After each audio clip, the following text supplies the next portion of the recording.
Matthew chapter 7. Do not judge, or you too will be judged. For in the same way as you judge others, you will be judged, and with the measure you use, it will be measured to you. Why do you look at the speck of sawdust in your brother's eye and pay no attention to the plank in your own eye? How can you say to your brother, "Let me take the speck out of your eye," when all the time there is a plank in your own eye? You hypocrite! First take the plank out of your own eye, and then you will see clearly to remove the speck from your brother's eye. Do not give dogs what is sacred. Do not throw your pearls to pigs. If you do, they may trample them under their feet and turn and tear you to pieces. Ask, and it will be given to you. Seek, and you will find. Knock, and the door will be opened to you. For everyone who asks receives, the one who seeks finds, and to the one who knocks the door will be opened. Which of you, if your son asks for bread, will give him a stone? Or if he asks for a fish, will give him a snake? If you then, though you are evil, know how to give good gifts to your children, how much more will your Father in heaven give good gifts to those who ask him? So in everything, do to others what you would have them do to you. For this sums up the law and the prophets. Enter through the narrow gate, for wide is the gate and broad is the road that leads to destruction, and many enter through it. But small is the gate and narrow the road that leads to life, and only a few find it. Watch out for false prophets. They come to you in sheep's clothing, but inwardly they are ferocious wolves. By their fruit you will recognize them. Do people pick grapes from thorn bushes or figs from thistles? Likewise every good tree bears good fruit, but a bad tree bears bad fruit. A good tree cannot bear bad fruit, and a bad tree cannot bear good fruit. Every tree that does not bear good fruit is cut down and thrown into the fire. Thus, by their fruit, you will recognize them. Not everyone who says to me, "Lord, Lord," will enter the kingdom of heaven, but only the one who does the will of my Father who is in heaven. Many will say to me on that day, "Lord, Lord, did we not prophesy in your name, and in your name drive out demons, and in your name perform many miracles?" Then I will tell them plainly, "I never knew you. Away from me, you evildoers." Therefore, everyone who hears these words of mine and puts them into practice is like a wise man who built his house on the rock. The rain came down, the streams rose, and the winds blew and beat against that house, yet it did not fall, because it had its foundation on the rock. But everyone who hears these words of mine and does not put them into practice is like a foolish man who built his house on sand. The rain came down, the streams rose, and the wind blew and beat against that house, and it fell with a great crash. When Jesus had finished saying these things, the crowds were amazed at his teaching, because he taught as one who had authority, not as their teachers of the law. Matthew chapter 8. When Jesus came down from the mountainside, large crowds followed him. A man with leprosy came and knelt before him and said, "Lord, if you are willing, you could make me clean." Jesus reached out his hand and touched the man. "I am willing," he said. "Be clean." Immediately he was cleansed of his leprosy. Then Jesus said to him, "See that you don't tell anyone, but go, show yourself to the priest and offer the gift Moses commanded as a testimony to them." When Jesus had entered Capernaum, a centurion came to him asking for help. "Lord," he said, "my servant lies at home paralyzed, suffering terribly." Jesus said to him, Shall I come and heal him?" The centurion replied, "Lord, I do not deserve to have you come under my roof, but just say the word and my servant will be healed. For I myself am a man under authority with soldiers under me. I tell this one, 'Go,' and he goes, and that one, 'Come,' and he comes. I say to my servant, 'Do this,' and he does it." When Jesus heard this, he was amazed and said to those following him, "Truly I tell you, I have not found anyone in Israel with such great faith. I say to you that many will come from the east and the west, and will take their places at the feast with Abraham, Isaac, and Jacob in the kingdom of heaven. But the subjects of the kingdom will be thrown outside into the darkness, where there will be weeping and gnashing of teeth." Then Jesus said to the centurion, "Go, let it be done just as you believed it would." And his servant was healed at that moment. When Jesus came into Peter's house, he saw Peter's mother-in-law lying in bed with a fever. He touched her hand, and the fever left her, and she got up and began to wait on him. When evening came, many who were demon-possessed were brought to him, and he drove out the spirits with a word, and healed all who were ill. This was to fulfill what was spoken through the prophet Isaiah. He took up our infirmities and bore our diseases. When Jesus saw the crowd around him, he gave orders to cross to the other side of the lake. Then a teacher of the law came to him and said, "Teacher, I will follow you wherever you go." Jesus replied, "Foxes have dens and birds have nests, but the Son of Man has nowhere to lay his head." Another disciple said to him, "Lord, first let me go and bury my father." But Jesus told him, "Follow me, and let the dead bury their own dead." Then he got into the boat, and his disciples followed him. Suddenly a furious storm came up on the lake, so that the waves swept over the boat. But Jesus was sleeping. The disciples went and woke him, saying, "Lord, save us, we're going to drown." He replied, "You of little faith, why are you so afraid?" Then he got up and rebuked the winds and the waves, and it was completely calm. The men were amazed and asked, "What kind of man is this? Even the winds and the waves obey him." When he arrived at the other side in the region of the Gadarenes, 2 demon-possessed men coming from the tombs met him. They were so violent that no one could pass that way. "What do you want with us, Son of God?" they shouted. "Have you come here to torture us before the appointed time?" Some distance from them, a large herd of pigs was feeding. The demons begged Jesus, "If you drive us out, send us into the herd of pigs." He said to them, "Go." So they came out and went into the pigs, and the whole herd rushed down the steep bank into the lake and died in the water. Those tending the pigs ran off, went into the town and reported all this, including what had happened to the demon-possessed men. Then the whole town went out to meet Jesus, and when they saw him, they pleaded with him to leave their region. Matthew chapter 9. Jesus stepped into a boat, crossed over, and came to his own town.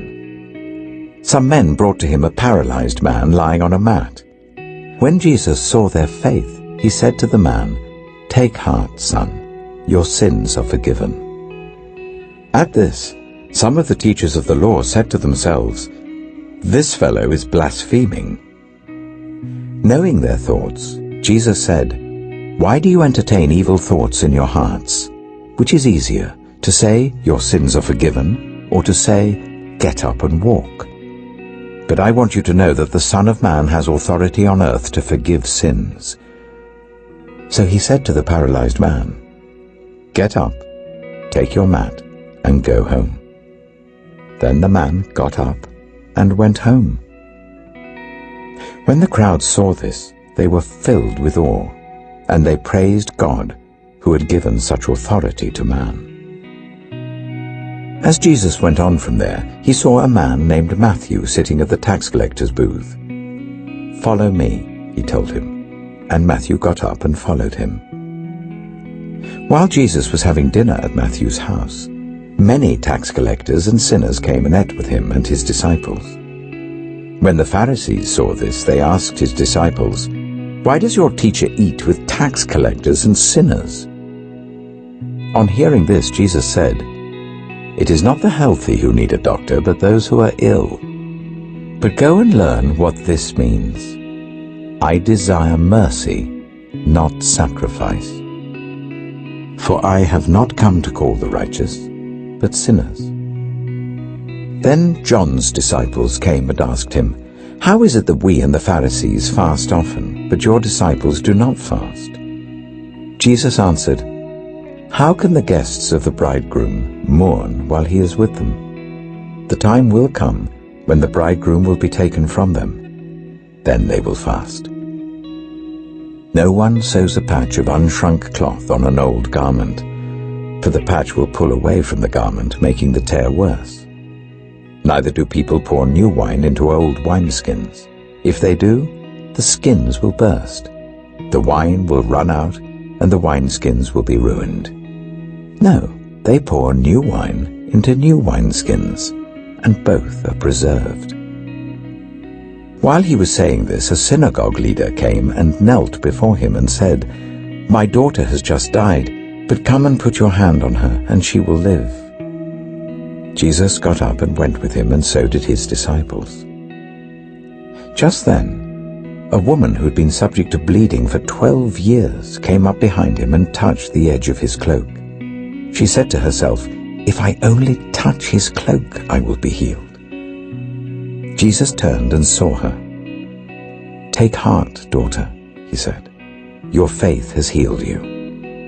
And the woman was healed at that moment. When Jesus entered the synagogue leader's house and saw the noisy crowd and the people playing pipes, he said, "Go away. The girl is not dead, but asleep." But they laughed at him. After the crowd had been put outside, he went in and took the girl by the hand, and she got up. News of this spread through all that region. As Jesus went on from there, 2 blind men followed him, calling out, "Have mercy on us, Son of David." When he had gone indoors, the blind men came to him, and he asked them, "Do you believe I'm able to do this?" "Yes, Lord," they replied. Then he touched their eyes and said, "According to your faith, let it be done to you." And their sight was restored. Jesus warned them sternly, "See that no one knows about this." But they went out and spread the news about him all over that region. While they were going out, a man who was demon-possessed and could not talk was brought to Jesus. And when the demon was driven out, the man who had been mute spoke. The crowd was amazed and said, "Nothing like this has ever been seen in Israel." But the Pharisees said, "It is by the prince of demons that he drives out demons." Jesus went through all the towns and villages, teaching in their synagogues, proclaiming the good news of the kingdom, and healing every disease and illness. When he saw the crowds, he had compassion on them, because they were harassed and helpless, like sheep without a shepherd. Then he said to his disciples, "The harvest is plentiful, but the workers are few. Ask the Lord of the harvest, therefore, to send out workers into his harvest field." Matthew chapter 10. Jesus called his 12 disciples to him and gave them authority to drive out impure spirits and to heal every disease and illness. These are the names of the 12 apostles. First, Simon, who is called Peter, and his brother Andrew. James, son of Zebedee, and his brother John. Philip and Bartholomew. Thomas and Matthew the tax collector. James, son of Alphaeus and Thaddeus. Simon the Zealot, and Judas Iscariot, who betrayed him. These 12 Jesus sent out with the following instructions. Do not go among the Gentiles or enter any town of the Samaritans. Go rather to the lost sheep of Israel. As you go, proclaim this message. The kingdom of heaven has come near. Heal those who are ill, raise the dead, cleanse those who have leprosy, drive out demons. Freely you have received, freely give. Do not get any gold or silver or copper to take with you in your belts. No bag for the journey or extra shirt or sandals or a staff, for the worker is worth his keep. Whatever town or village you enter, search there for some worthy person and stay at their house until you leave. As you enter the home, give it your greeting. If the home is deserving, let your peace rest on it. If it is not, let your peace return to you. If anyone will not welcome you or listen to your words, leave that home or town and shake the dust off your feet. Truly I tell you, it will be more bearable for Sodom and Gomorrah on the day of judgment than for that town. I am sending you out like sheep among wolves. Therefore be as shrewd as snakes and as innocent as doves. Be on your guard.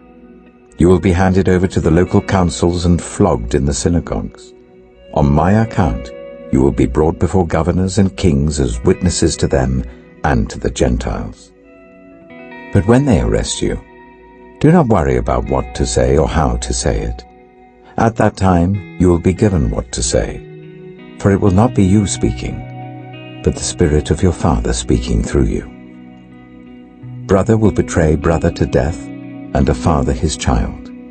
Children will rebel against their parents and have them put to death.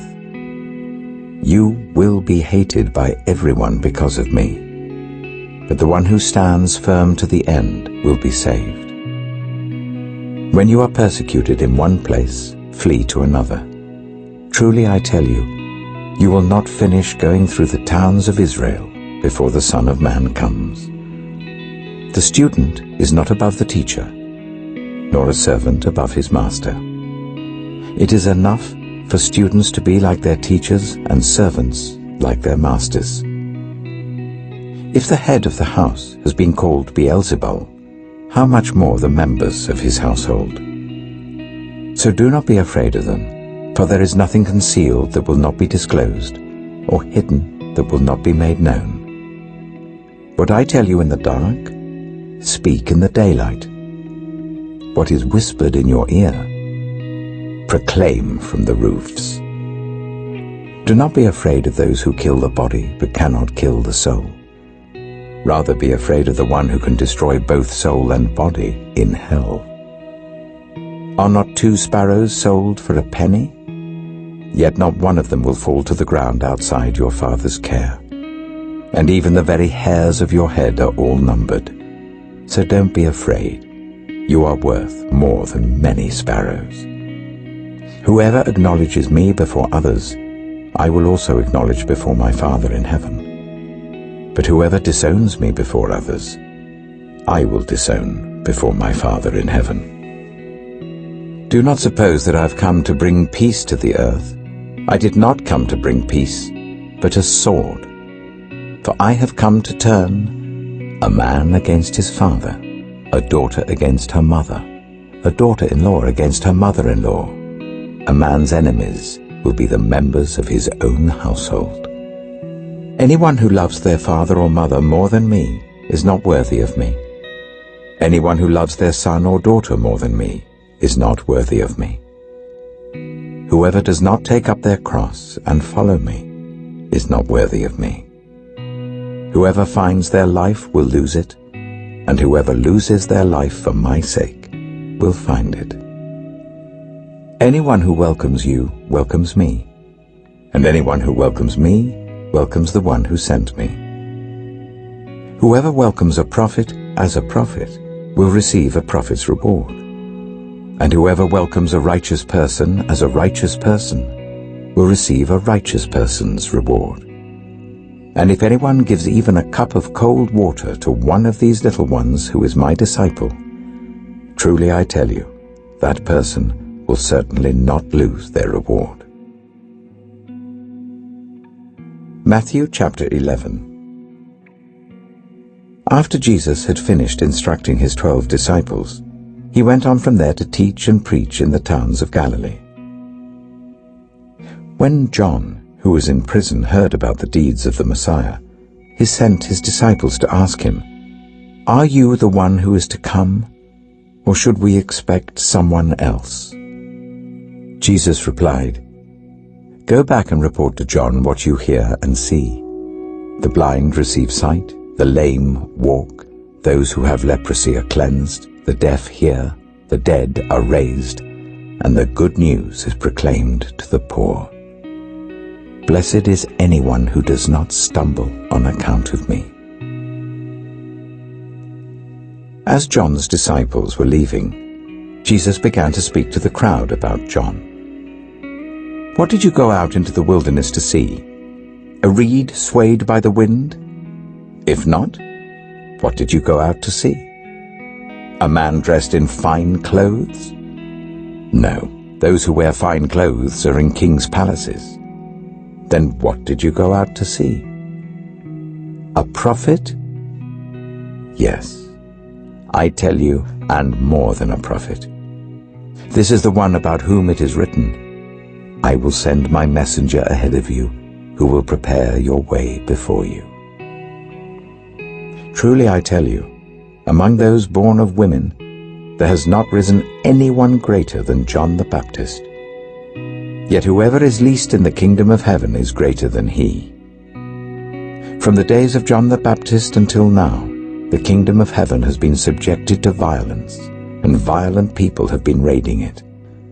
For all the prophets and the law prophesied until John. And if you are willing to accept it, he is the Elijah who was to come. Whoever has ears, let them hear. To what can I compare this generation? They are like children sitting in the marketplaces and calling out to others, 'We played the pipe for you and you did not dance. We sang a dirge and you did not mourn.' For John came neither eating nor drinking, and they say, 'He has a demon.' The Son of Man came eating and drinking, and they say, 'Here is a glutton and a drunkard, a friend of tax collectors and sinners.' But wisdom is proved right by her deeds." Then Jesus began to denounce the towns in which most of his miracles had been performed, because they did not repent. "Woe to you, Chorazin! Woe to you, Bethsaida! For if the miracles that were performed in you had been performed in Tyre and Sidon, they would have repented long ago in sackcloth and ashes. But I tell you, it will be more bearable for Tyre and Sidon on the day of judgment than for you. And you, Capernaum, will you be lifted to the heavens? No, you will go down to Hades. For if the miracles that were performed in you had been performed in Sodom, it would have remained to this day. But I tell you that it will be more bearable for Sodom on the day of judgment than for you." At that time Jesus said, "I praise you, Father, Lord of heaven and earth, because you have hidden these things from the wise and learned, and revealed them to little children. Yes, Father, for this is what you were pleased to do. All things have been committed to me by my Father. No one knows the Son except the Father, and no one knows the Father except the Son, and those to whom the Son chooses to reveal him. Come to me, all you who are weary and burdened, and I will give you rest. Take my yoke upon you and learn from me, for I am gentle and humble in heart, and you will find rest for your souls. For my yoke is easy, and my burden is light."